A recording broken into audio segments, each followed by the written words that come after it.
Bible గ్రంథంలోని నూతన నిబంధనలో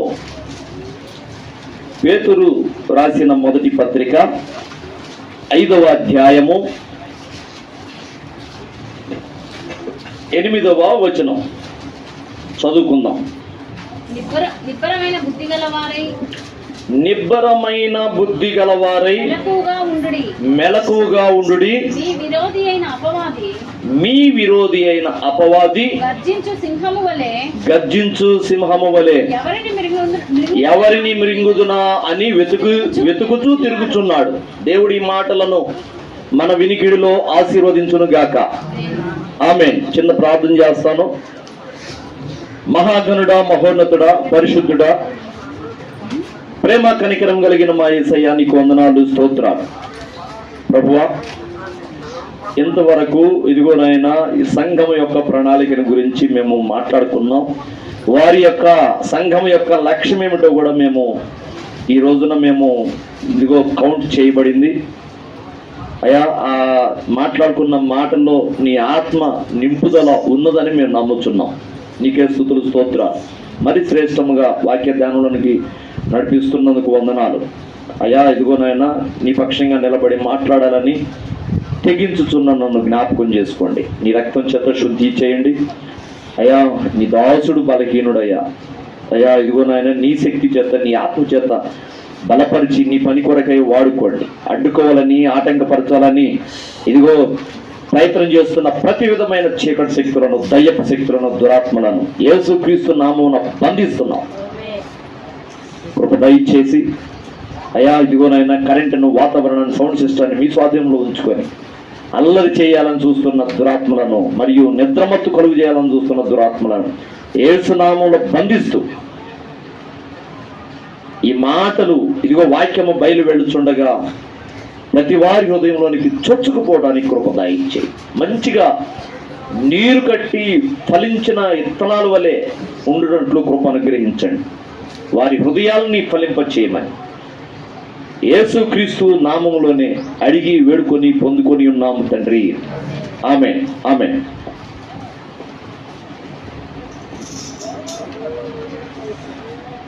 మొదటి పేతురు పత్రిక 5వ అధ్యాయము 8వ వచనం.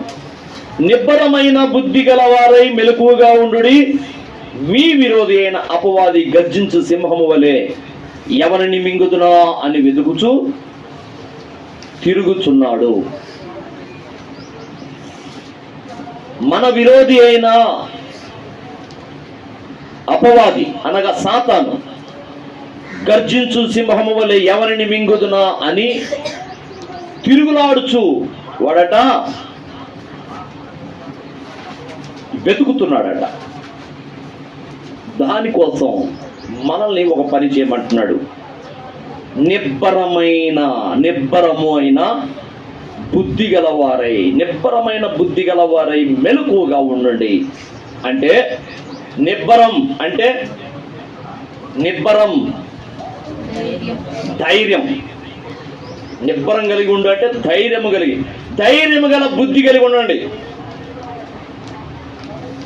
ధైర్యంతో కూడుకున్న బుద్ధి గలవారై ఉండండి అని చెప్తూ మెలకువగా ఉండండి.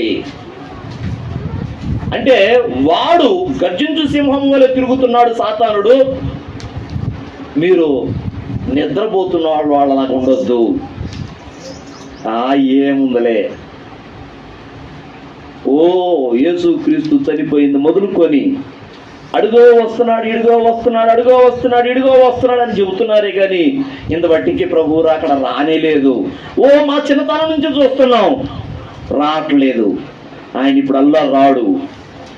చాలా టైం ఉంది, మనకేం భయం లేదు, హాయిగా కాసేపు నిద్రపోదాం, ఇప్పుడే ఏం పర్వాలేదు అని నిద్రపుచ్చుతాడు వాడు సాతానుడు. మనుషులను, విశ్వాసులను నిద్రపుచ్చుతాడు. ఏం పర్వాలేదు, ఆయన ఇప్పుడల్లా రాడు, ఏం ప్రార్థన చేస్తావు, ఊరుకో, ఎప్పుడు ప్రార్థన ఏం ప్రార్థన చేస్తావు, పడుకో, నిద్రపో, పొద్దుపోయి నాకేందమ్మా నువ్వు చేసే ప్రార్థన, పని చేసి వచ్చావు, ఓ మొద్దు తిని ఒళ్ళు అలసిపోయింది, స్నానం చేసావుగా, ఓ ముద్దుని పడుకో, ఏంది నువ్వు చేసిన ప్రార్థన అని నిద్రపుచ్చుతాడు. వేకువజామునే లేచి ప్రార్థన చేయాలనుకున్నావా? పడుక, మళ్ళీ తెల్లారు లేచిన కానీ పరిగెత్తాలా? కాసేపు పడుక, ఏంది నువ్వు చేసే ప్రార్థన? బోడి ప్రార్థన. నువ్వు చేసినంత మాత్రం ఆయన వస్తున్నాడా? నీ కోసం ఏమైనా చేస్తున్నాడా? పడుక, నిద్రపో, తెల్లారిందా నిద్రపో, గురి పెట్టే అని నిద్రపుచ్చుతాడు. నువ్వు భౌతికమైన నిద్ర గురించి ఆలోచిస్తున్నావేమో, ఆత్మీయతలో నిద్రపుచ్చుతాడు వాడు. ఆత్మీయతలో నిద్రపుచ్చుతాడు. అలాగా నిద్రపోతున్న వాళ్ళలాగా, ఆత్మీయతలో నిద్రపోతున్న వాళ్ళలాగా ఉండక మెలకువ కలిగి ఉండండి, మెలకువ కలిగి ఉండండి, యాక్టివేట్లో ఉండండి, చమక్కమనేటట్లుగా ఉండండి, చురుగ్గా ఉండండి, ఆత్మీయతలో చురుకుగా ఉండండి అని నిబ్బరమైన బుద్ధి గలవారై ఉండండి, మెలకువగా ఉండండి అని చెప్తుంది లేఖనం. అంటే ఈ బైబిల్లో ఇట్లాంటి మాటలు ఇన్ని చోట్లుండయో, ఎంత ఎలర్ట్ చేస్తుందంటే బైబిల్ మనుషుల్ని, విశ్వాసుల్ని, దేవుని పిల్లల్ని ఎంత ఎలర్ట్ చేస్తుందంటే,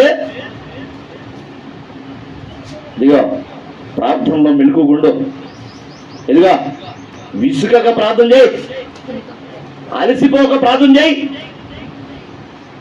వాక్యం చదువు, చర్చికి సమయానికి పో, దేవుని మాట శ్రద్ధగా నీ హృదయంలో దాచుకో. ఏంది ఇటు విని ఇటు వదిలేయటమేనా? ఇలాగున ఎన్ని మాటలు బైబిల్ మనుషులకు హెచ్చరికలు చేస్తుందో. ఎందుకంటే దావీదు ఎదురుగా 12 అడుగులు ఎత్తున్న గొలియాతులాగా ఉన్నాడు సాతానుడు మన ఎదురు. దావీదేమో 5 అడుగులు బాలుడు, వాడేమో 12 అడుగులు ఎత్తు గొలియాతు.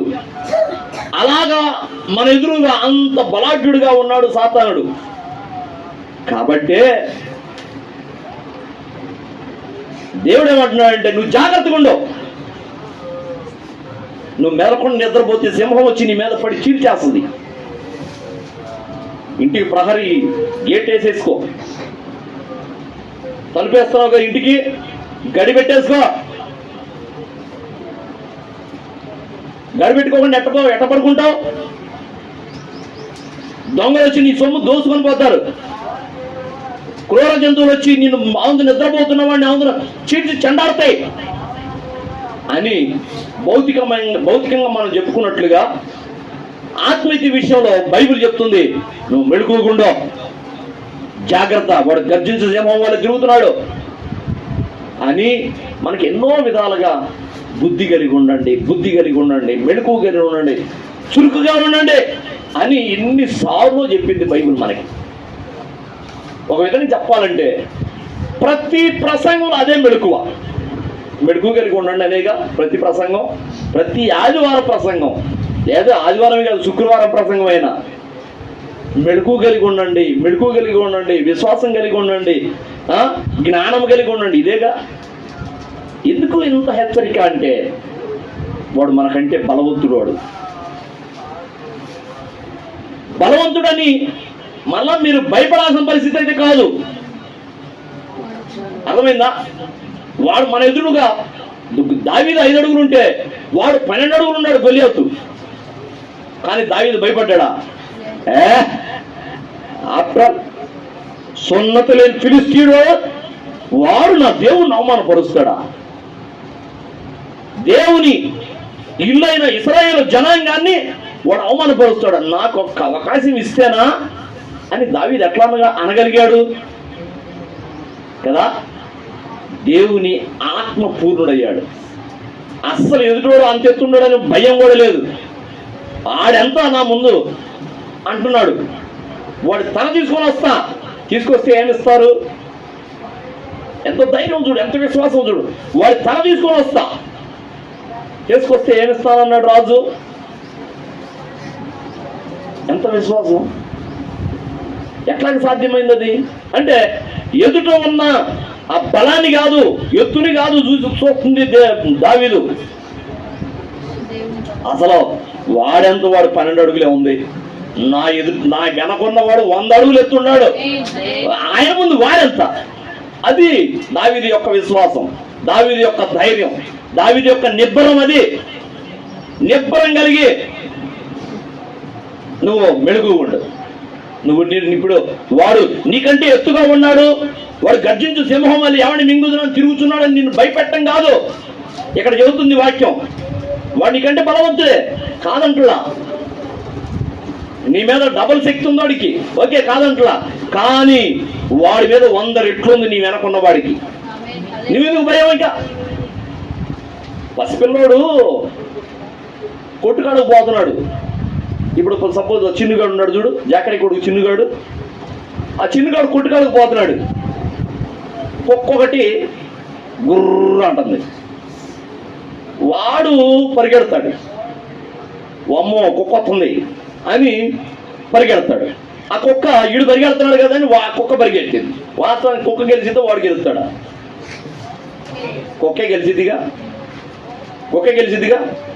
ఇప్పుడు వాడు పరిగెత్తి వాళ్ళ ఇంటి ముందు వాళ్ళ నాన్న నిలబడి ఉన్నాడు. పొయ్యి అవుతున్న వాళ్ళ నాన్న మీద దూకాడు. అవుతున్న ఎత్తి పట్టుకున్నాడు వాళ్ళ నాన్న. ఇప్పుడు భయపడతాడా? వాళ్ళ నాన్న ఒళ్ళో ఉన్నాడు. ఇప్పుడు వాడు చిన్నగాడు జకరే ఒళ్ళో ఉన్నాడు. జకరే ఎత్తుకున్నాడు.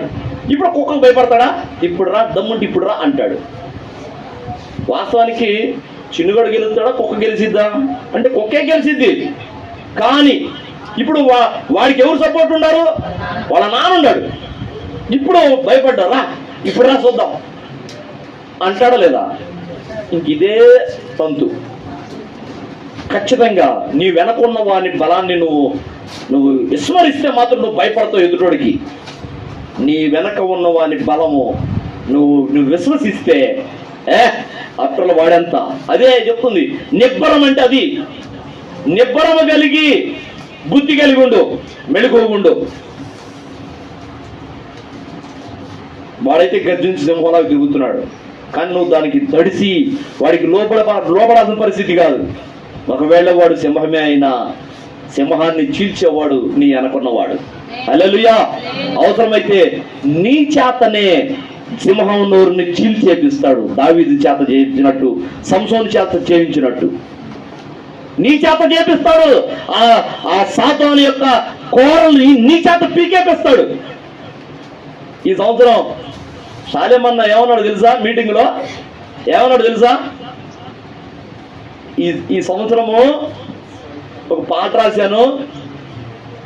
నిర్దోషమైనది, నిష్కళంకమైనది, మనుషులలో దూతలలో లేనే లేనిది, మనుషులలో దూతలలో కానే కానిది, యేసు రక్తము, పరిశుద్ధ రక్తము, యేసు రక్తము, అది దైవ రక్తము, యేసు రక్తము, పరిశుద్ధ రక్తము, యేసు రక్తము, అది దైవ రక్తము, యేసు రక్తము, అది దైవ రక్తము, యేసు రక్తము, అది దైవ రక్తము.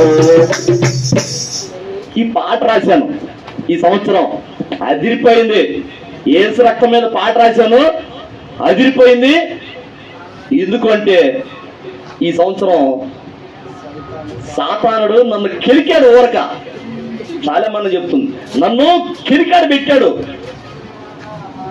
ప్రతి సంవత్సరం నా కుటుంబం జోలు వస్తున్నాడు. ప్రతి సంవత్సరం మీటింగ్స్కి వచ్చేసరికల్లా మా ఇంట్లో ఏదో ఒకటి. ఒక సంవత్సరం పక్షవాతం రావడం పెద్ద కొడుక్కి, ఒక సంవత్సరం ఒక యాక్సిడెంట్, ఈ సంవత్సరం కూడా యాక్సిడెంట్. వాడు నన్ను మాత్రం కిలుకుతున్నాడు. ఊరుకుంటానా? ఇక వాడికి ఊరుకునేది లేదు. తొక్కుతా వాడిని, వాడిని తొక్కుతా. ఎట్లా ఎట్లా రెచ్చిపోతున్నాడో. ఈ పాట రాశానని చెప్తూ ఆయన ఊరుకునే లేదు. ఈ సంవత్సరం వాడికి గుండెల్లో మంట పెడుతున్నా. ఆయనకి అసలు ఇక నిద్రపోకుండా చేస్తా ఈ సంవత్సరం చూడు, ఈ పోయిన సంవత్సరం కంటే ఈ సంవత్సరం ఇంకా ఆత్మలు వస్తాయి అనే విశ్వాసంతో పలికాడు. ఈ సంవత్సరం 1450 ఆత్మలు, పోయిన సంవత్సరం 1200, ఈ సంవత్సరం 1450 మంట. వాడు సాతానుని చూసి భయపడట్లా షాలేమన్నా. ఎందుకు భయపడట్లేదు చెప్పు? షాలేమన్నకి వెనకున్నవాడు మహాబలవంతుడు. హల్లెలూయా. ఆయన అనుకున్నవాడే ఈ రోజు మన వెనక కూడా ఉన్నాడు. ఆమేన్. ఉన్నాడు అంతే. ఆయన పక్షపాతి కాడని నిజముగా మనం ఎరుగుదుము. అపోస్తుల కార్యాలు 10వ అధ్యాయం 35వ వచనం. ఆయన పక్షపాతి కాడు. ఒక షాలేమన్నకే దేవుడా? మనకు దేవుడు కదా. నేను అబ్రహాము దేవుడను, ఇస్సాకు దేవుడను, యాకోబు దేవుడను. మోషే నీకు వెంట నేనుంటా పదా అన్నాడు.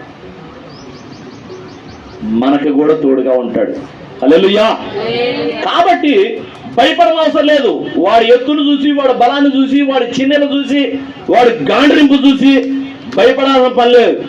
వాడు రెచ్చిపోయే కొద్దీ మనం ఇంకా డబల్ రెచ్చిపోవాలి. ఆమేన్. అందుకేనంటాడు నిబ్బరమైన బుద్ధి కలివారై మెలకువగా బుద్ధి కలిగి ఉండండి. ఇప్పుడు వాడు మన వెనక ఉన్న వాని కంటే దేవుని కంటే తక్కువ వాడే. కానీ నువ్వు నిద్రపోతున్నట్టుగా కనుకుంటే వాడు నిన్ను కొట్టేస్తాడు. అప్పుడు నీ వెనకున్నవాడు కూడా ఏం చేయలేడు నువ్వు నిద్రపోతుంటే. ఎందుకంటే ఆయన ప్రత్యేకంగా చెప్పాడు, అరే మెలకుగుండ్రా అంటే భౌతికమైన నిద్రపోకుండా చేయమని కాదు. మళ్ళా నిద్రపోయే సమయంలో నిద్రపోయినా, ప్రార్థన చేసే సమయంలో ప్రార్థన చేయాలా. ఆత్మీయ మెలకువ ఉండాలి ప్రతి వాడికి. ఇదిగో నా శత్రువు నాకంటే చురుకుగా ఉన్నాడు, నాకంటే బలవంతుడిగా ఉన్నాడని దావీదు పలికినట్లు ఇప్పుడు వాడిని బట్టి మనం ఎలా ఉండాలి? చురుకైన వాళ్ళే ఆత్మీయ బలవంతులని ఒకప్పుడు చెప్పుకున్నాం. చురుకైన వాళ్ళు అలాగున మనం చురుకుగా ఉండాలి, యాక్టివ్గా ఉండాలి ఆత్మీయ విషయాల్లో. అప్పుడు మనం ఎంత చమకమంటామో మన వెనక ప్రభు అంత కార్యం చేస్తుంటాడు. నువ్వు నిద్రపోతున్నావు అనుకో, ప్రార్థన చేయట్లేదు, సహాయం అడగట్లేదు, ప్రభువా ఇది చేయవా అని అడగట్లేదు, నువ్వు మెలకుండా నిద్రపోతున్నావు. ప్రభు ఏం చేస్తాడు? అయ్యో వీడేంది పాపం, వీడి చేతులు కాడు స్వచ్ఛపడ్డట్టుండి నడవలేకపోతున్నాడు, ముందుకు పోలేకపోతున్నాడు ఆత్మీయతలో అనుకుంటుంటాడు, బాధపడుతుంటాడు. నేను ఎంతగానో చెప్పానురా నీకు మెలుగుగుండు అని. ఏదిరా అంటాడు. అదే నువ్వు ఆ ప్రభు ఇచ్చిన కొద్దిపాటి ఆ వేలును పట్టుకొని నువ్వు శక్తిని పొందుకుంటా ఉన్నావు అనుకో, కరెంట్ ఆయన దగ్గర ఉంది, నువ్వు ఆయన వేలు పట్టుకున్నావు అనుకో, ఆ పవర్ నీకు వచ్చింది, నీలోకి వచ్చింది ఆయన కరెంటు, ఆయన పరిశుద్ధత నీలోకి వచ్చింది. నువ్వు ఆయన చేయి పట్టుకొని నడవటమే కావాల్సింది. నువ్వు ఆయన విడవకుండా ఉంటే చాలు, ఆయనలో ఉన్న పవర్ నీలోకి వచ్చింది. నువ్వు ఎవరిని టచ్ చేసినా వాడు భస్మమే. నువ్వు ఎవరిని టచ్ చేసినా, ఎందుకంటే నీ మీద ఉన్నది పరిశుద్ధమైన కరెంటు, అది నీ ఎదుట ఉన్న వాడిని భస్మం చేస్తుంది, నీ శత్రువుని నాశనం చేస్తుంది. కానీ నువ్వు ఆయన చెయ్యి వదిలిపెట్టావు అనుకో, నీలో కరెంట్ పాస్ ఆగిపోద్ది, కరెంట్ పాస్ అవుతుంది నీలో. అప్పుడేం చేస్తావు? నిన్ను ఎవడైనా కొట్టేస్తాడు ఈజీగా. హల్లెలూయా. ఆ శక్తిని పొందుకొని ఉండాలంటే నువ్వు ఆయన చేయి పట్టుకొని నడవాలి. సరే, వాక్యంలోకి పోదాం. నిబ్బరమైన బుద్ధి గలవారై. బుద్ధి ఇక్కడ భయం గురించి చెప్పుకున్నాం ఇప్పుడు దాకా. ఇప్పుడు బుద్ధి అట, బుద్ధి కలిగి ఉండాలట. బుద్ధి అంటే అదొక గుణం. బుద్ధి లేదా ఎన్నిసార్లు చెప్పించుకుంటా అంటారు. బుద్ధి అంటే ఏంటిది? బుద్ధి అంటే ఏంటిది? తెలివా? బుద్ధి అంటే మంచితనం, అన్ని సుగుణాల్లో ఒక సుగుణం బుద్ధి. వివేచన అంటే జ్ఞానమా, మంచితనమా?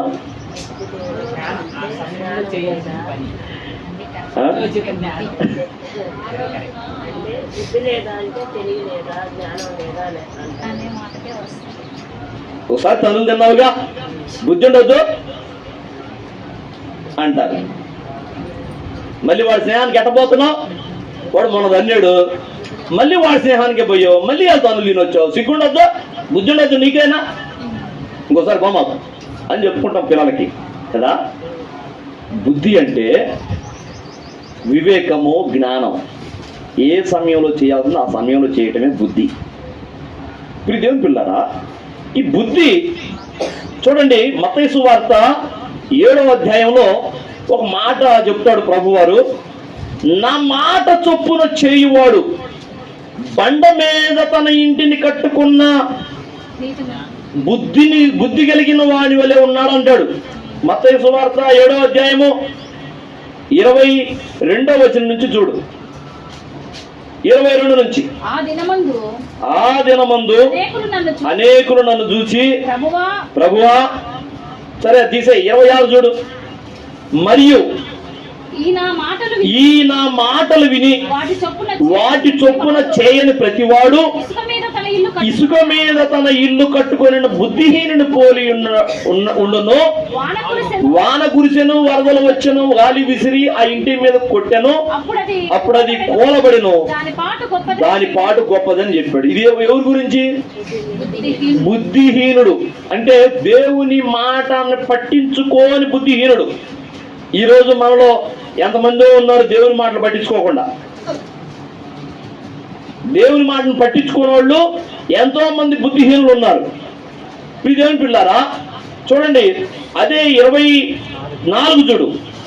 కాబట్టి ఈ నా మాటలు విని వాటి చొప్పున చేయి ప్రతి వాడును బండ మీద తన ఇల్లు కట్టుకొనిన బుద్ధిమంతుని పోలి ఉన్నాడు. బండ మీద అంటే తన ఇల్లు కూలిపోకుండా గట్టి పునాది బండ మీద కట్టుకున్నవాడు వాడు బుద్ధిమంతుని పోలినాడు. అంటే వాడికి తెలుసు, వరదలు రాని, గాలి రాని, తుఫాన్లు రాని, నా ఇల్లు బండ మీద ఉంటే చెక్కు చెదరదు అని వాడికి జ్ఞానం ఉంది, బుద్ధి ఉంది. వాడు బండ మీద కట్టుకున్నాడు. బుద్ధి లేనివాడు ఇసుక మీద కట్టుకుంటాడట. ఇసుక ఏమైంది? ఒక వరద వచ్చింది, ఇసుక అంతా కొట్టకపోద్ది, ఇల్లు కూలిపోద్ది. అంతేనా?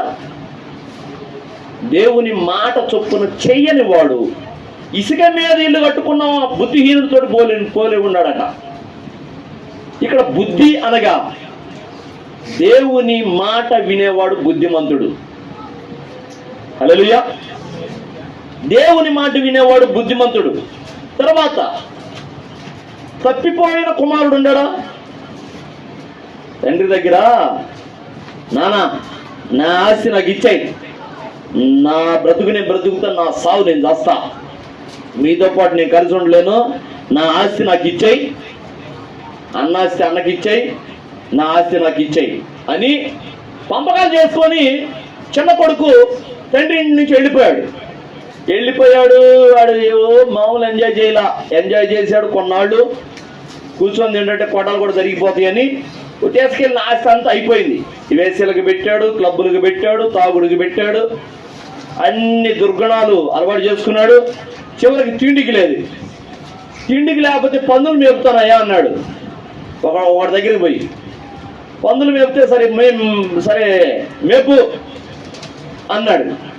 మరి కాస్త ముద్ద అన్నం ఏమన్నా పెడతావంటే, నువ్వు మేపుకొని సాయంత్రానికి క్షేమంగా నా మందం తీసుకొని రా, సాయంత్రం అన్నం పెడతా అన్నాడు. ఆకలి నకనకలాడుతుంది. మధ్యాహ్నం పూట పందులకి ఆహారం ఉంది, పొట్టు, తవుడు, నూక. వీడికేమో కడుపు మండిపోతుంది. ఆ పందులేమో ఆపగా తింటున్నాయి. వీడికేమో ఆ పందుల తినే పొట్టుతోటైనా నా పొట్ట నింపుకుంటాను అని అనుకోని కూడా, ఛీ ఏంది నాకు ఈ దరిద్రం, దగ్గరకు పోతే పందులు నెట్టేస్తున్నాయి, ఆ నోకన్నా తిందాం, ఆ తౌడుతో కలిసిన నోకన్నా తిందాం అంటే ఆ పందులే కొట్టుకులాడుతున్నాయి. గుర్గురు అని ఒకదాన్ని ఒకటి పొడుచుకుంటా తనుకుంటా తింటున్నాయి. వీడి దగ్గరకు పోని ఇట్లా సిగ్గొచ్చింది. ఛీ అసలు ఏంది నా గతి. మా నాన్న ఒక భూస్వామి, పెద్ద అధికారి, మంచి ధనవంతుడు. నా తండ్రి ఇంట అసలు పనివాళ్ళే 100 మంది ఉండాలి. ఆ పనివాళ్ళు ఎట్లాంటి ఆహారం తింటున్నారు, మా ఇంట్లో పనిచేసే పనులు ఎట్లాంటి ఆహారం తింటున్నారు, నాకేంది ఈ స్థితి పట్టింది, కనీసం పందులు తినే ఈ పొట్టు తిందామన్నా కూడా అవి కాళ్ళతోటి తొక్కి పడేసినాయే అని వాడు బుద్ధి వచ్చి ఇంటికి పోదాం అనుకున్నాడు. ఏమొచ్చింది? బుద్ధి వచ్చింది. అంటే బుద్ధి అనే మాటకి ఇందాక మీరు కొన్ని పర్యాయ పదాలు నిర్వచనాలు చెప్పారు. ఇప్పుడు ఏమొచ్చింది ఇతనికి? పశ్చాత్తాపం కదా, పశ్చాత్తాపం కదా,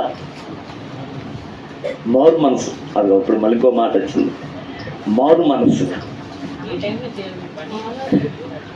అంటే సిచ్యువేషన్ బట్టి సమయోచితమైన జ్ఞానం కదా, సమయోచితంగా ప్రవర్తించడమే బుద్ధి. సమయోచితంగా ఏ సమయంలో ఏది చేస్తే అది క్షేమమో ఆ క్షేమం వచ్చేటట్లుగా చేసేవాడు బుద్ధిమంతుడు. ఒక పరిస్థితిని బట్టి ఒకటి చేసి సతికిలబడి నష్టపోయి తన్నులు తిని అయ్యో ఇట్లా ఇద్దు అనుకోలేదే అనుకుంటూ వాడిని ఎట్ట పోతవచ్చు, బుద్ధిహీనుడితో పోతవచ్చు. ఎందుకంటే వాడికి సరిగ్గా వివేచన లేదు. ఇప్పుడు బాగానే ఉంది. ఇప్పుడు లోతు ఉన్నాడు. లోతు బాబాయ్ నేను ఇదిగో ఈ కొండ ఇక్కడ చూస్తే అక్కడ పచ్చగా ఉంది ఆ సొదొమ గొమొర్రా ప్రాంతం, నేను అటు పోతాను బాబాయ్ అన్నాడు. చెబుతాడు అబ్రహాం తోటి, అటు పోతాను బాబాయ్ అన్నాడు. మరి బాబాయ్కి ఇటువైపు అంతా ఎండిపోయి ఎడారిలాగా ఉందే, మరి బాబాయ్కి ఎట్లాగా? బాబాయ్ నువ్వు అటు పోయి పచ్చగా ఉండక్కర్లే, నువ్వు ఒక పక్క వెళ్ళి నేను ఒక పక్క వెళ్తాను అనటం కాదు. బాబాయ్ నేను మాత్రం ఇదిగో ఇటు పచ్చగా ఉండక్కర్లేదు, నేను వెళ్తాను అన్నాడు. అంటే ఇవాళ పచ్చదనాన్ని చూశాడు, ఇవాళ పచ్చదనాన్ని చూశాడు లోతు. ముందు చూపు లేదు. అక్కడున్న పరిస్థితి సొదొమ గొమొర్రాలు ఎలా ఉన్నాయి అనేది లేదు. పచ్చగా ఉంది ఇప్పుడైతే ప్రస్తుతానికి. తర్వాత కాలిపోద్ది, బూడిదైపోద్దని వివేచన లేదు. అయితే అబ్రహాము దాన్ని వివేచించలేదు. కానీ ఛాయిస్ ముందు నువ్వు ఇటు వెళ్తానంటే నేను ఇటు వెళ్తానయ్యా అన్నాడు.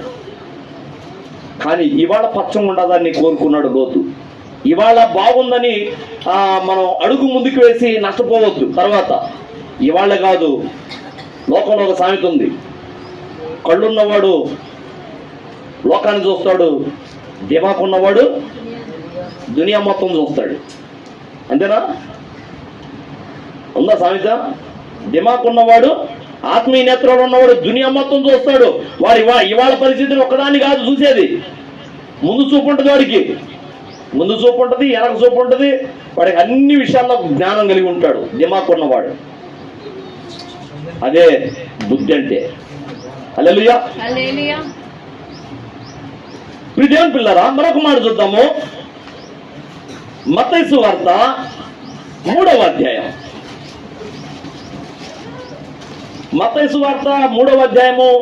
బాప్తిస్మం ఇచ్చి యోహాను ఇక్కడ ఒక మాట పలుకుతాడు. 3వ అధ్యాయము 7వ వచనం చూడు. అతడు పరిసయ్యులలోను సద్దూకయ్యులలోను అనేకులు బాప్తిస్మము పొందవచ్చుట చూచి సర్ప సంతానమా, అదిగో సర్ప సంతానమా, పాము పిల్లలారా, రాబోయే ఉగ్రతను తప్పించుకోవడానికి మీకు బుద్ధి చెప్పినాడు. ఇక్కడ బుద్ధి అని వాడాడు. రాబోయే ఉగ్రత రాబోతుంది. పాపానికి ఫలితం దేవుని కోపము, అది మరణము, శాపము. అయితే దాన్ని తప్పించుకోవడానికి నీకు ఎవడ బుద్ధి చెప్పాడు? యువతను బాప్తిసానికి వచ్చావు, మారు మనసుకు వచ్చేసావు అన్నాడు. నీకెవడ బుద్ధి చెప్పాడు? శాస్త్రులారా, పరిసయ్యులారా, అదేలే శాస్త్రుడు, పరిసయ్యులు, శాస్త్రుడు, సద్దూకయ్యులు అంతా ఒకటే గుంపు. అనేకులు బాప్తిజం పొందవచ్చుట చూసి సర్ప సంతానమా, రాబోయే ఉగ్రతను తప్పించుకోవడానికి నీకు బుద్ధి చెప్పిన వాడెవడు? ఎవడు చెప్పాడు నీకు? ఎవడు నేర్పాడు బుద్ధి?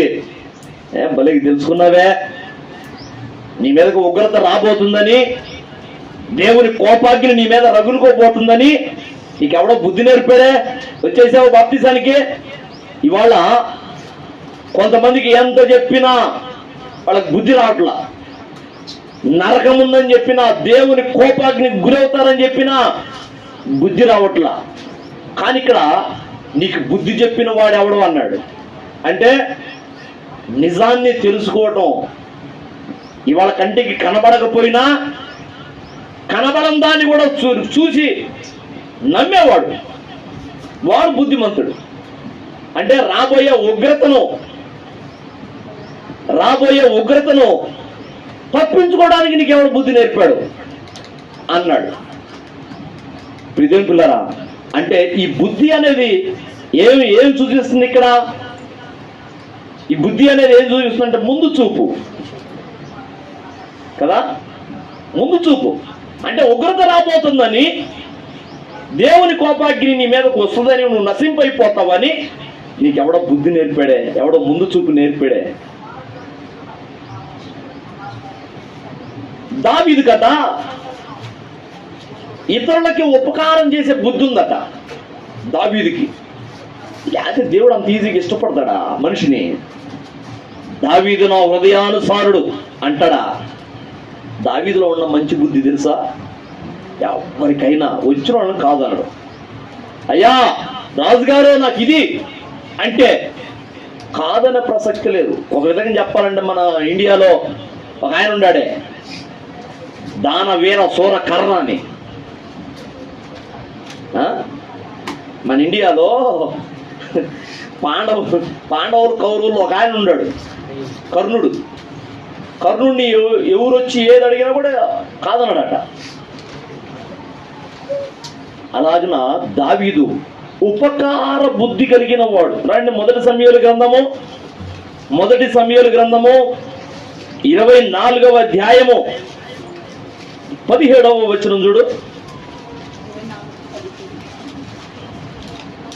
24:17 దావీదుతో ఇట్లనెను, యెహోవా నన్ను నీ చేతికి అప్పగింపగా నన్ను చంపగా విడిచినందుకు ఈ దినమున నీవు నా ఉపకారము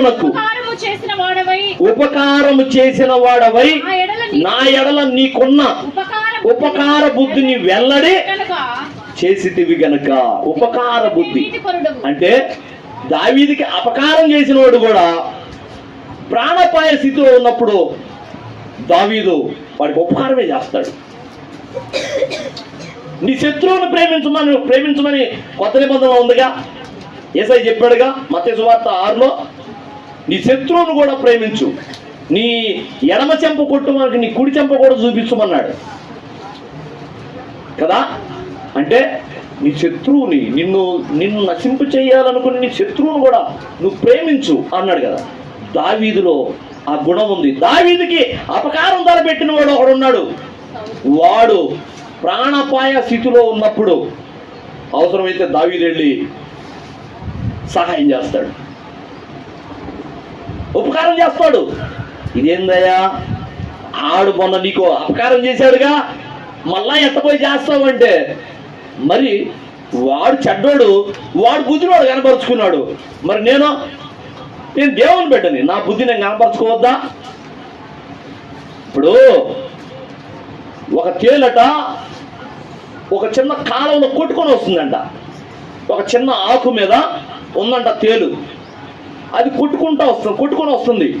అది పాపం ఎక్కడ చస్తానని లబలబలాడిపోతుంది తేలు.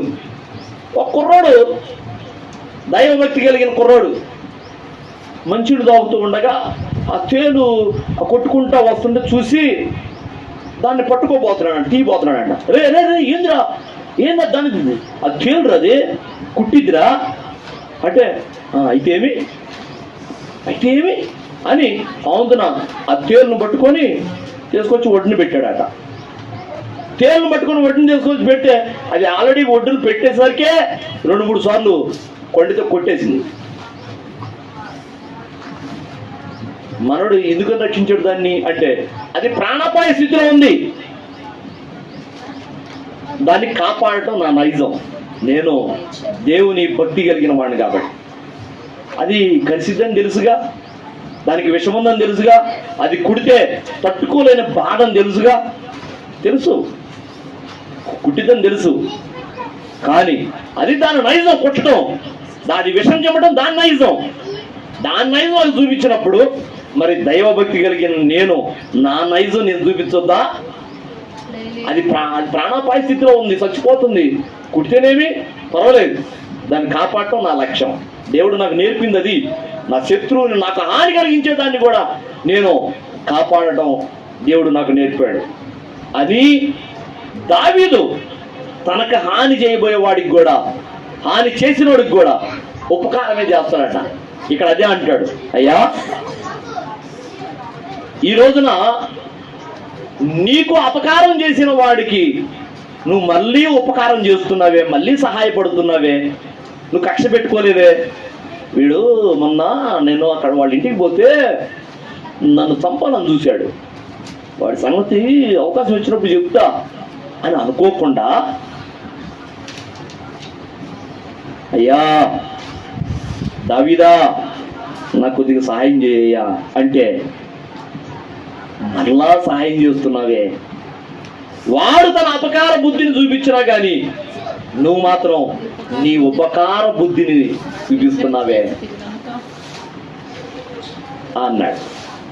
ఈ బుద్ధి, అపకార బుద్ధి ఒకటి, ఉపకార బుద్ధి. ఈ బుద్ధిని దేంతో పోలవచ్చు?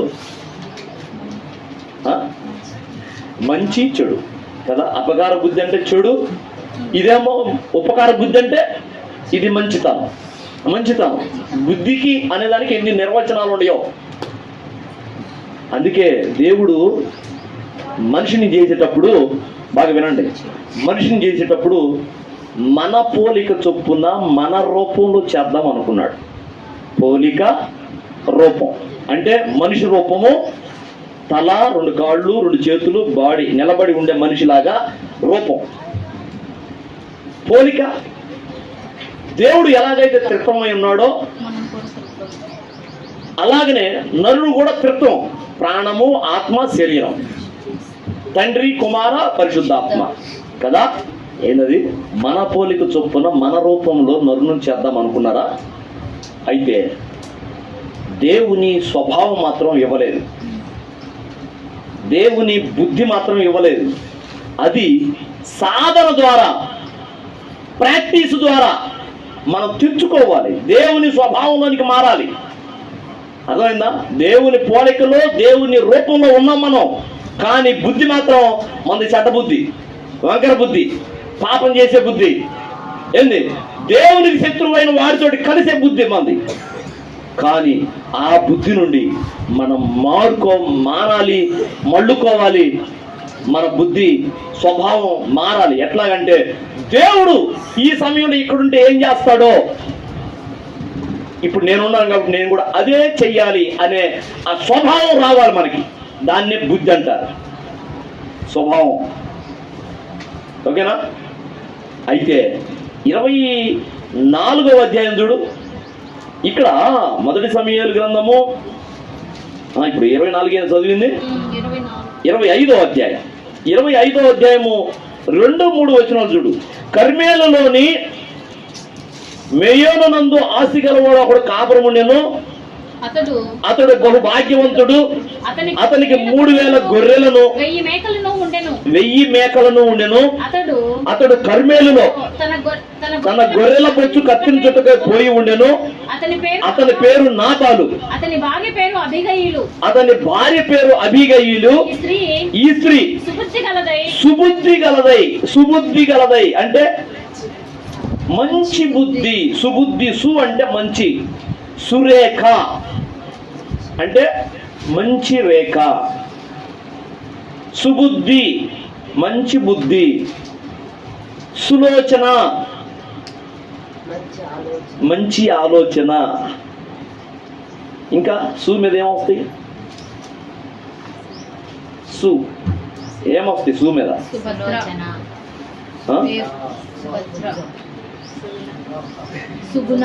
సుగుణ అంటే మంచి గుణము కలిగిన. అలాగున సుబుద్ధి కలిగినదట. ఎవరు? అవి అబీగయీలు. ఎవరు? నాబాలు భార్య. నా పేరు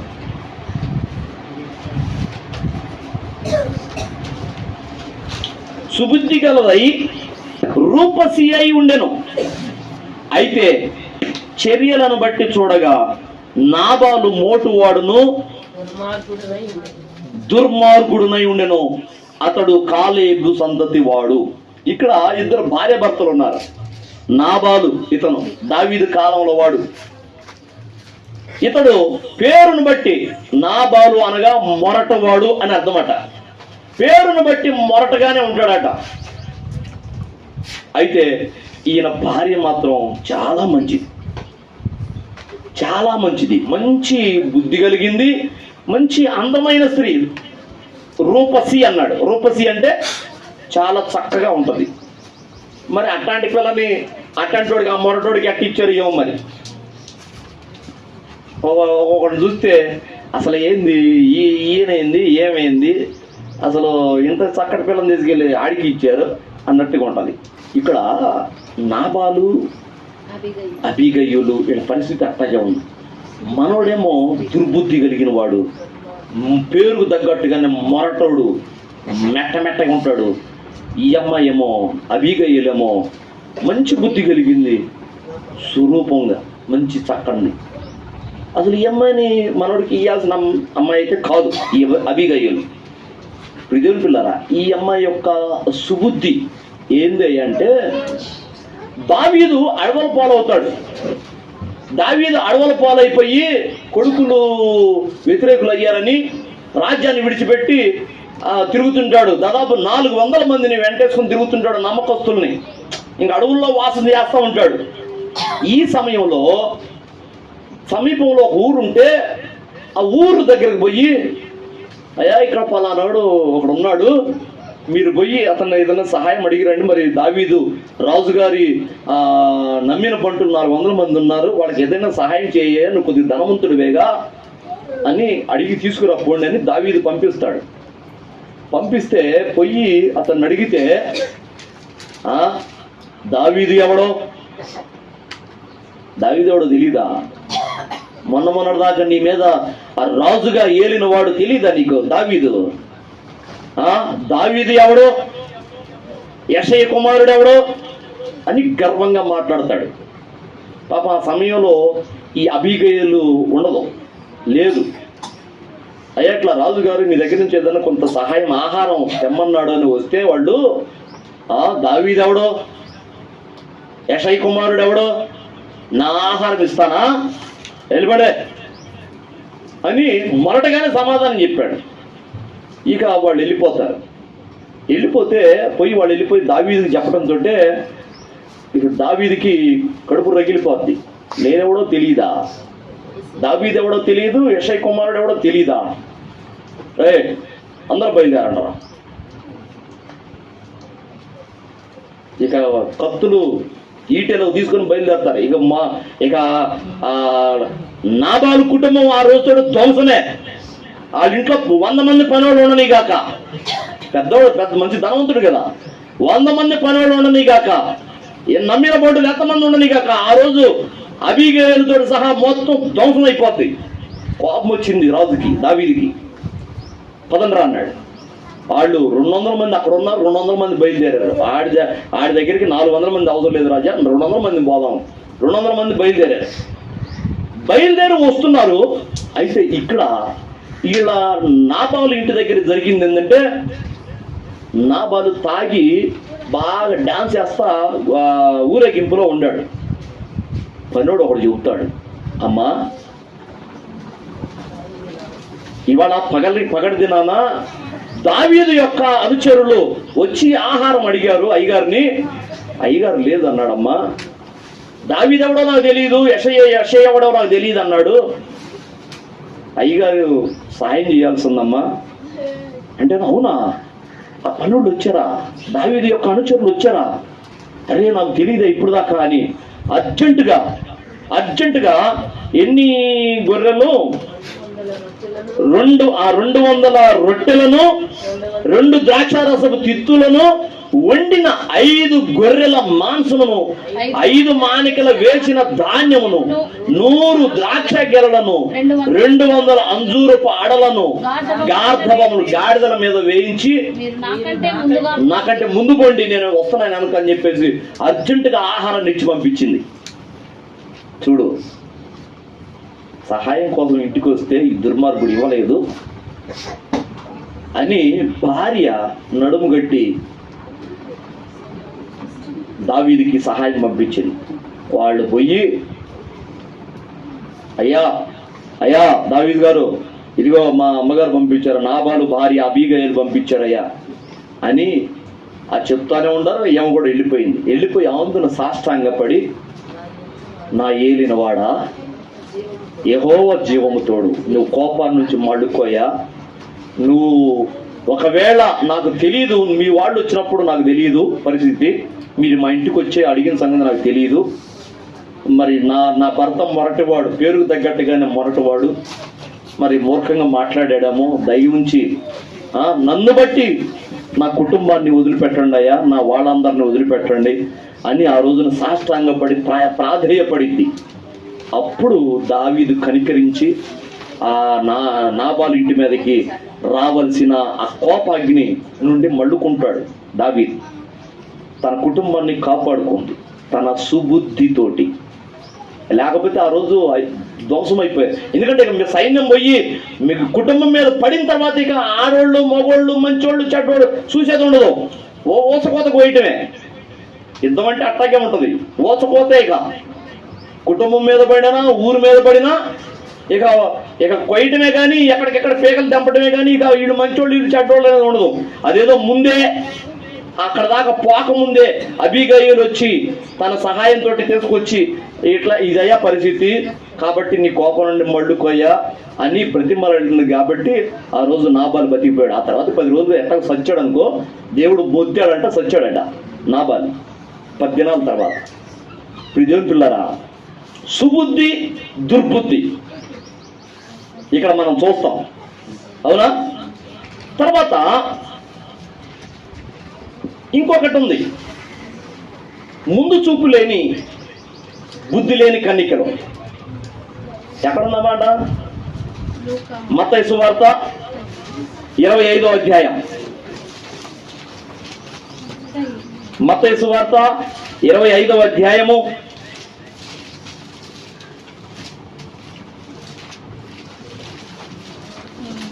1 నుంచి చూడు. పరలోక రాజ్యము తమ డ్యూటీలు పట్టుకొని పెండ్లి కుమారుని ఎదుర్కొన్నట్టుకు బయలుదేరిన 10 మంది కన్నికలను పోలి ఉన్నది.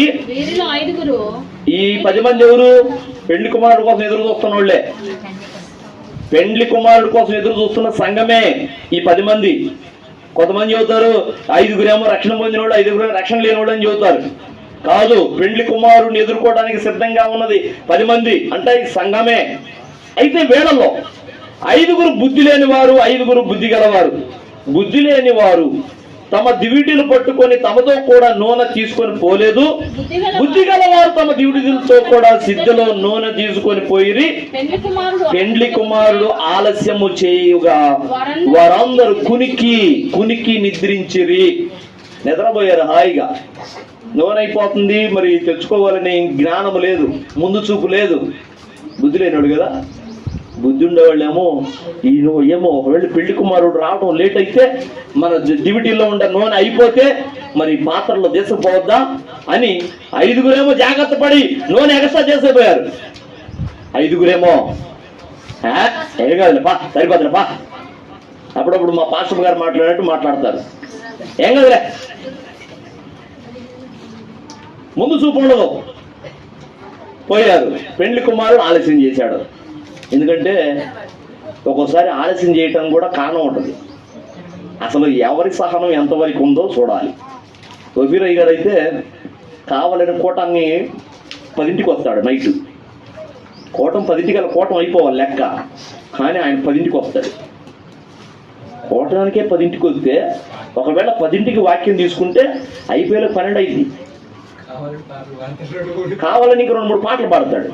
కొంతమంది తిట్టుకుంటుంటారు, ఏంది కోటం అయిపోతుంది టైంలో ఇప్పుడు ఇచ్చారు ఈయనకి మౌత్, ఇప్పుడు తగులుకున్నాడు పాటలకి. అందులో ఆయన పాటలన్నీ గ్రాంధికం, ఒక పట్టాన్ని అర్థమయ్యాయి కాదు, ఎందుకు పాడుతున్నాడో తెలియదు, మనకు అర్థం కాదు. వాక్యమన్నీ చెబుతాడా, చెబితే చెప్పడం మొదలు పెడితే 2 గంటలు అయిద్దో 3 గంటలు అయిద్దో ప్రసంగం.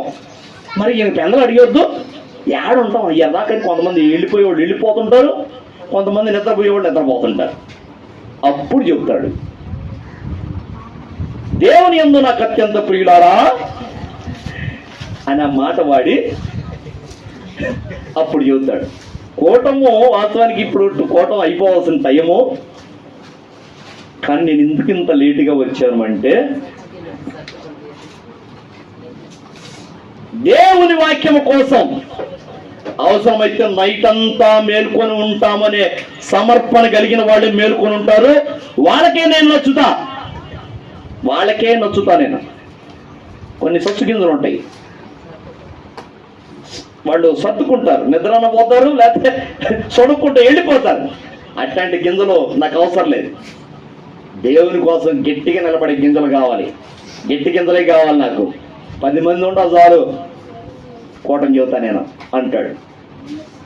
అలాగనే బుద్ధి గల కన్నికలు, బుద్ధి లేని కన్నికలు ఉండాలి. ఇలా ముందు చూపు ఉంటుంది. పెళ్లి కుమారుడు ఎందుకు లేట్ చేస్తాడంటే అసలు ఈడలో చొచ్చెవరో నికాల్సెవరో తేలాల, అందుకని పెళ్లి కుమారుడు లేట్ చేస్తాడు. ఆయన లేట్ చేసినందుకు ఈయన బుద్ధిహీనత బయటపడింది. అదే ఆయన సకాలంలో వస్తే ఈడు కూడా ఎగురుకుంటూ పోయేవాళ్ళే. సిద్ధపాటు లేనివాళ్ళు, బుద్ధి లేనివాడు కూడా పరలోకంలోకి పోతారు. బుద్ధి లేనివాడు పరలోకం పోతే ఏమైద్ది, అక్కడ కూడా కంపు చేస్తుంటారు, పరలోకాన్ని చెరుపుతారు.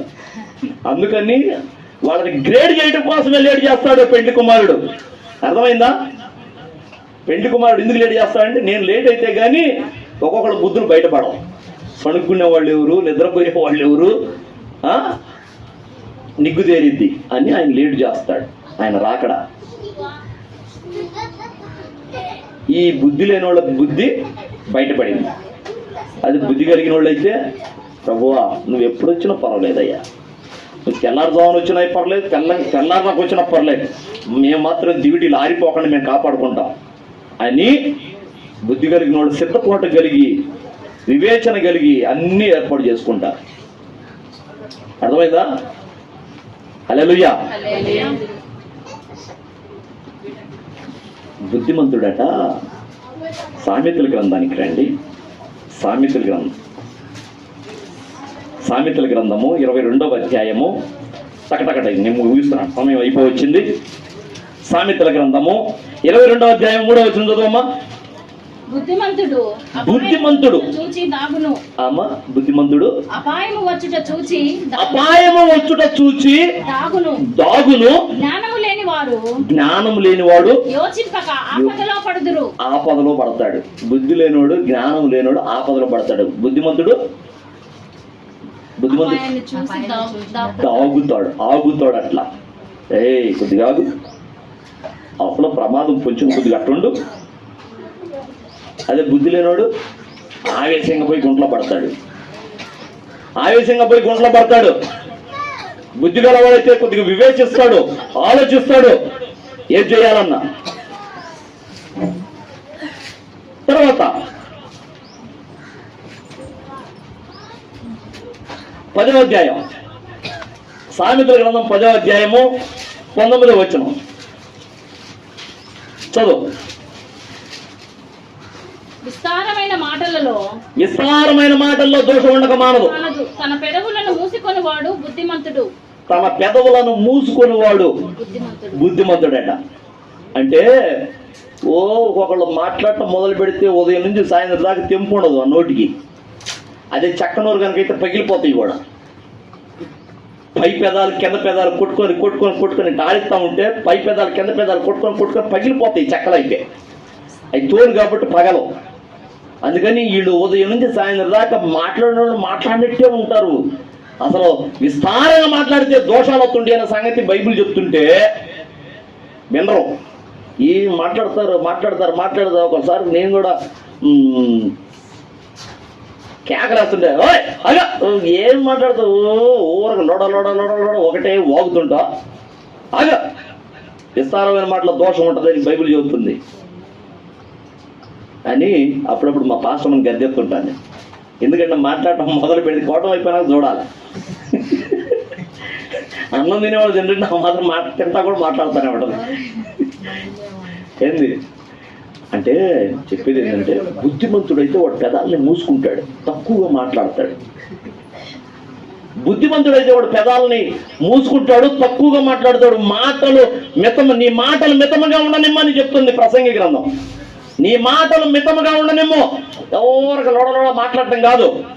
నువ్వు బుద్ధిమంతుడు అయితే మాటలు కొద్దిగా ఉంటాయి. ఊరక సింపుల్గా ఒక మాట అట్లా వదిలితే అవతల సురకమనాల, అంతేగాని ఊరకు వసపెట్టలాగా నసపెట్టకూడదు. అర్థమైందా? ఎక్కడైనా కానీ ఎక్కువగా మాట్లాడేవాళ్ళు ఉంటే జాగ్రత్త పడండి, లోడలోడ మాట్లాడేవాళ్ళు ఉంటే జాగ్రత్త పడండి. ఎందుకంటే మీరు ఎంత తక్కువ మాట్లాడతారో మీ ఎదుటి వ్యక్తుల ముందు మీరు అంత గౌరవించబడతారు. ఎంత తక్కువ మాట్లాడుతుంటే ఇప్పుడు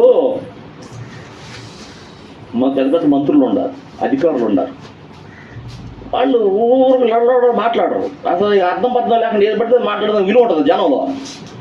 వాళ్ళ మాటల కోసం ఎదురు చూసేటట్టుగా ఊరిచ్చి మీటింగ్ 10 గంటల కంటే వాళ్ళు ఆర్చుకొని తీసుకొని 12ంటికి వస్తారు. వచ్చి గట్టిగా 1 అరగంట ప్రసంగం చేస్తారు, వెళ్ళిపోతారు. అందుకనే వాళ్ళ ప్రసంగాలంటే వాళ్ళ కోసం ముందుగా జనం గుంపులు ఎదురు చూస్తుంటారు.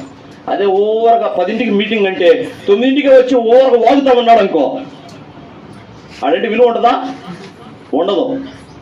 బుద్ధిమంతుడైతే వాడి పెదాలని మూసి పెట్టుకుంటాడు, తక్కువగా మాట్లాడతాడు. చిన్నపిల్లప్పుడు సండే స్కూల్లో నేను ఒకటి నేర్పా. రే పిల్లలు, మనకు ఎన్ని నోళ్ళు ఉండేరా అంటే ఒకటే, ఎన్ని చెవులు ఉండేరా 2 అంటారు కదా. కాబట్టి నోరు ఒకటే ఇచ్చాడు, చెవులు 2 ఇచ్చాడు. కాబట్టి మనకు నోరు ఒకటే కాబట్టి మనం తక్కువగా మాట్లాడాలా. 2 చెవులు ఇచ్చాడు కాబట్టి ఎక్కువగా వినాలా. తక్కువ మాట్లాడాలా, ఎక్కువ వినాలా. అందుకని దేవుడు 2 చెవులు ఇచ్చాడట అని ఆ పాఠం నేను సండే స్కూల్లో నేర్పాను. నేను సండే స్కూల్ టీచర్గా ఉన్నప్పుడు. విజయన్ పిల్లరా, తక్కువగా మాట్లాడేవాడు బుద్ధిమంతుడు. హల్లెలూయా. 15వ అధ్యాయము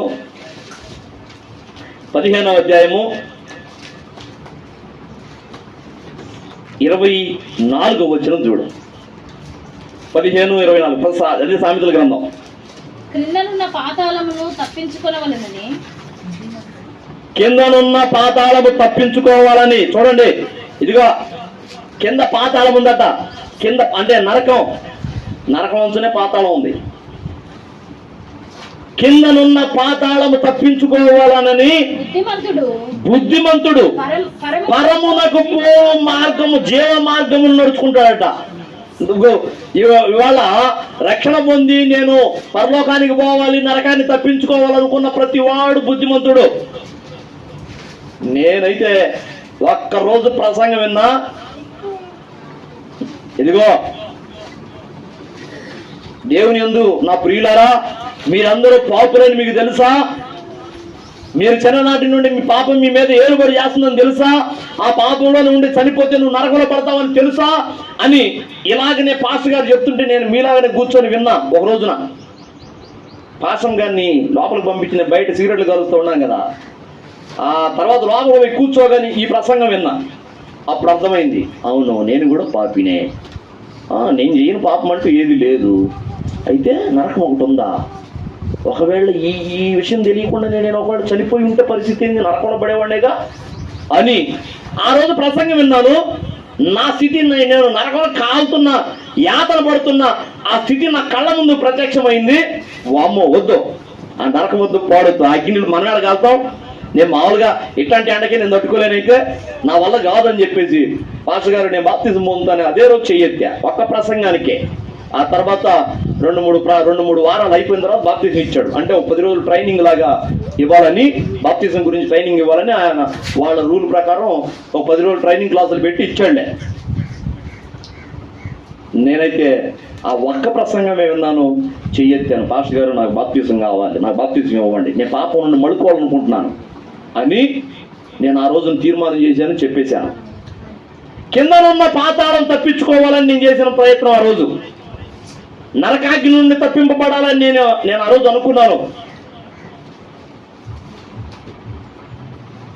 బుద్ధిమంతుడైతే ఏంటడా, పరమునకు పోవు జీవ మార్గమును నడుచుకొనును, పరలోకానికి పోయే జీవ మార్గం, నేనే మార్గము, నేనే సత్యము, నేనే జీవము అని చెప్పిన యేసయ్య మార్గంలోనికి వస్తాడు బుద్ధిమంతుడైతే. కొంతమందికి ఎంత అన్న చెప్పారే బాబు, బాప్తిజం ముందురయ్యా, బాప్తిజం ముందురయ్యా, నరకం ఒకటి కాల్చుకొని ఉందిరా, నీకోసం నోరు తెరిచి ఉందిరా, చచ్చిపోతావురా, అందులో యాతన పడతావురా, ఎంత అని చెప్పు. పొందుతాలే మాస్టర్ గారు, పొందుతాలే. ఇంకా కొంతమంది బాప్తిజం పొంది కూడా బుద్ధి లేని వాళ్ళగా ప్రవర్తిస్తుంటారు. బాప్తిజం పొంది కూడా బుద్ధి లేని వాళ్ళగా ప్రవర్తిస్తుంటారు కొంతమంది. ఎందుకంటే వాళ్ళకి నియామక కూటాలు రారు, ఏదైనా పని చేస్తే నమ్మకంగా చెయ్యరు, వెంబడించరు, ఏంది అసలు వీళ్ళు విశ్వాసులేనా కాదా అన్నట్టుగా ఉంటారు కొంతమంది. కాబట్టి బుద్ధిమంతులను పోలి నడుచుకుందాం. ఇంకొక మాట చెప్పి ముగిస్తాను, అయిపోయింది, సమయం అయిపోయింది. చూడండి సామెతల గ్రంథము, ఈ బుద్ధి ఎలా సంపాదించుకోవాలో ఇక్కడ ఒక మాట చెప్తాడు. ఆ మాట చదువుకొని ముగించుకుందాం. 4వ అధ్యాయము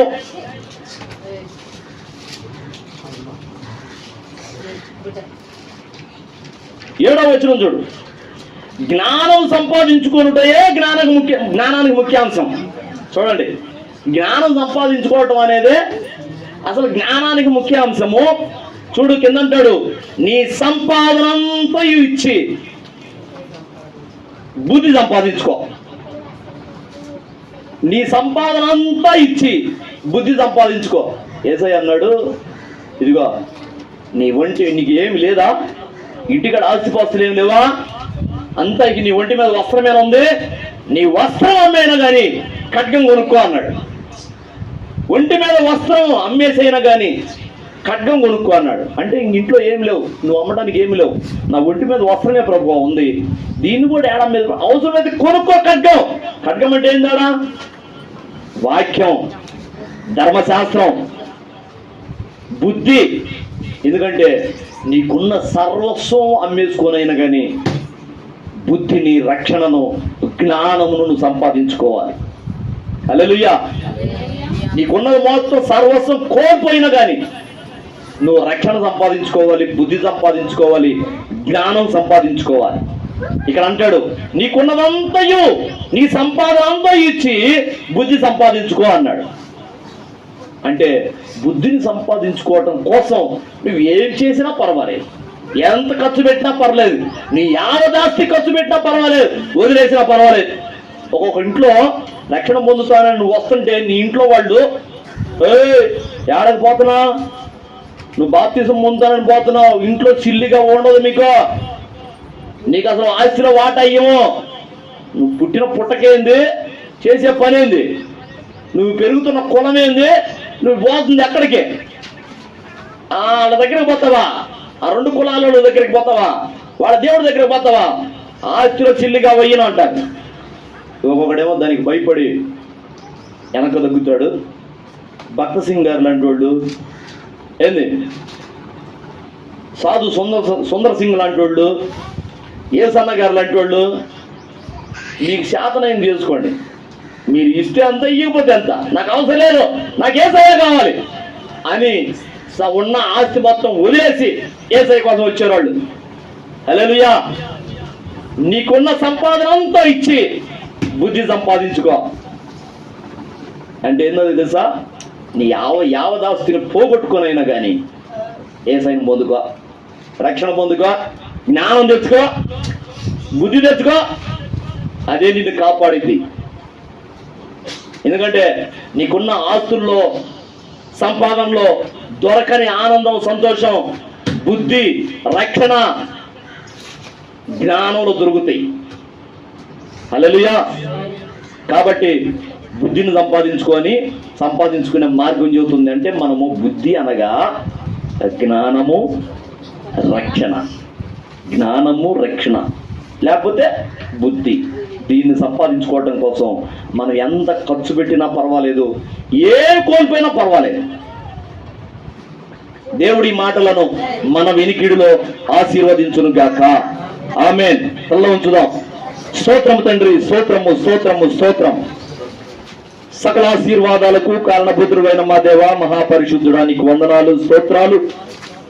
అయా, ఈ రోజున బుద్ధిని గురించి, దుర్బుద్ధి సుబుద్ధిని గురించి కూడా మేము ధ్యానించుకున్నాము నాయన. అయ్యా, ఇదిగో నా తండ్రి, బుద్ధి అనేది ఒక స్వభావం అని, అది కాలక్రమేణా మనిషికి రావాలని, నువ్వైతే మనిషిని నీ పోలికగా నీ రూపంలో చేసావని ఈ రోజున ధ్యానించుకున్నావు. నీకున్న మంచి లక్షణం, మంచి బుద్ధి మానవులకు కూడా రావాలని నువ్వు ఆశిస్తున్నావు. అయ్యా, నీకు వందనాలు, స్తోత్రాలు. పరిశుద్ధుడా, ఇదిగో నాయన, మాకు మంచి బుద్ధిని దయచేయ, మమ్మల్ని బుద్ధిమంతులుగా చేయి నాయన. ఇదిగో పాతాళము నుండి, పాతాళమును తప్పించుకునేటకు, ఇదిగో జీవ మార్గమును పోయే మార్గాన, జీవమునకు పోయే ఆ పరలోకానికి వెళ్ళే జీవ మార్గాన నడుచుకునేటట్లుగా మమ్మల్ని అందరినీ చేయి నాయన. నీకు వందనాలు, స్తోత్రాలు. బుద్ధి లేనివాడు తన ఇంటిని కూల్చుకుంటాడు, బుద్ధి కలిగిన వాడు తన ఇంటిని కాపాడుకుంటాడని నీ లేఖనం చెప్తుంది ప్రభువా. అయా, మీకు వందనాలు. బుద్ధి కలిగిన వాళ్ళైతే ఇదిగో నాయన నిన్ను ధైర్యంగా ఎదుర్కొంటారు, బుద్ధి లేని వాళ్ళు విడవపడతారని నీ లేఖనం చెప్తోంది ప్రభువా. మేము బుద్ధి లేని వాళ్ళ వలె ఉండక బుద్ధి కలిగిన కన్నికల వలె, అయ్యా, బుద్ధి వచ్చిన కుమారుడి వలె నీ పాదాల చెంత మేము పడినట్లు గొప్ప దయచేయి. మాకు వివేచన దయచేయి, ఇదిగో జ్ఞానమును దయచేయి, రక్షణలో నిలబడే బుద్ధిని దయచేయి. ఈ రోజున నీ బిడ్డలందరూ చేసిన తీర్మానం, ఇదిగో నాకు ఆత్మల సంపాదన గురించి ఎంత ఆశ ఉన్నదని ఇదిగో నాయన వాళ్ళ యొక్క బుద్ధిని తెలిపారు. ఆ బుద్ధి విషయంలో ఇదిగో నాయన ఈ సంవత్సరాంతం వరకు వాళ్ళు నమ్మకంగా నిలబడటానికి కృప దయచేయి. వాళ్ళ ఆశను వాళ్ళు నెరవేర్చుకోవడానికి నీ సహాయం పొందుతూ ఇదిగో నాయన వాళ్ళ ఆశను నెరవేర్చుకున్నట్లుగా వాళ్ళు ప్రయాసపడేటట్టు కృప దయచేయి. అవసరమైతే ఉన్న సంపాదనంతా ఇచ్చేసి బుద్ధిని సంపాదించుకోమని నీ లేఖనం చెప్తుండగా, అయా, మేము ఇదిగో ఆత్మల సంపాదన విషయంలో నీ బిడ్డలు చేసిన తీర్మానం విషయంలో ప్రభువా, ఇదిగో నేను అవసరమైతే ఎంత కొంత ఖర్చు పెట్టైనా కానీ మేము ఆత్మల సంపాదన ఈ సంవత్సరాంతానికి జరిగించాలి ప్రభువా. కృప దయచేయ. నీ బిడ్డల మనస్సును, వాళ్ళ ఆలోచనను, వాళ్ళ ఆశను యేసు క్రీస్తు నామములో స్థిరపడనుగా కానీ ప్రార్థన చేస్తున్నాం. అయా, మంచి బుద్ధిని, జ్ఞానమును ఇచ్చి నడిపించమని, నీ చిత్తానుసారంగా మా అడుగులు పడినట్లుగా మాకు మంచి బుద్ధిని దయచేయమని యేసు క్రీస్తు నామములోనే అడిగి వేడుకొని పొందుకొని ఉన్నాము తండ్రి. ఆమేన్, ఆమేన్. మన తండ్రి అయిన దేవుని ప్రేమ, ఆయన ప్రియ కుమారుడును మన రక్షకుడును అయిన యేసయ్య శాశ్వతమైన నిత్య కృప, పరిశుద్ధాత్మ దేవుని అన్యోన్యమైన సహవాసము, సహాయము, ఆదరణ, అభిషేకము మనకును సకల పరిశుద్ధులకును తగిన బుద్ధిని, జ్ఞానమును ఇచ్చి దేవుడు మంచిగా నడిపించును గాక. ఆమేన్, ఆమేన్, ఆమేన్. అందరికీ వందనాలు. దేవునికి స్తోత్రం.